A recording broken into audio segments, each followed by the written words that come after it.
Sziasztok! Eljöttem Alsógödre, ahol állunk, ez az Alsógödi, vagy a Gödi Lido. Itt nagy vízi élet van általában.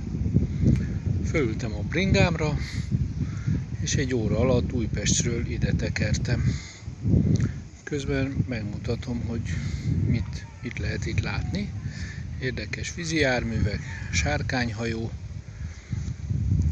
Itt fölöttünk egy étterem, ahol majd mindjárt megiszom egy üdítőt, meg egy kávét, mert anélkül nem élet az élet. Ott kicsit följebb gyerekek vadkacsákat etetnek, velünk szemben pedig a Szentendrei sziget, Surány. Úgyhogy igen szép, és amúgy nagyon békés a Duna. Az előbb úszott el egy hatalmas luxushajó, szállodahajó.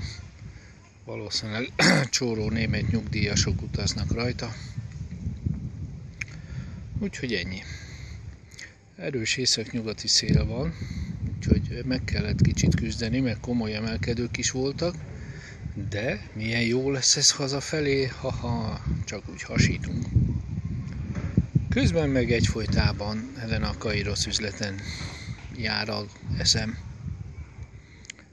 Igazatok van, sokan mondják, hogy ez nem megy. Ez nem megy. Mert például nagyon sok áramot fogyaszt a gép.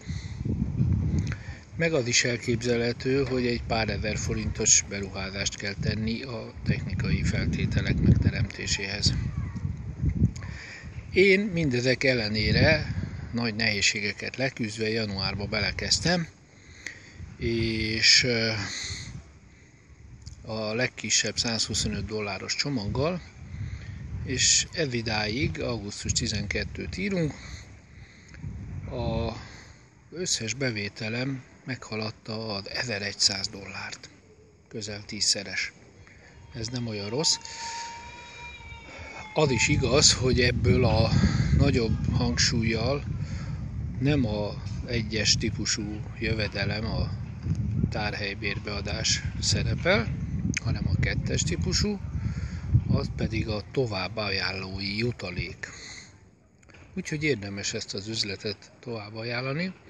Ezen a héten volt 2 belépőm a csapatomba, 2 platina, egymást követő 2 napon, és a jövő héten is várható még belépés, családon belül is, meg még egy komoly csatlakozó.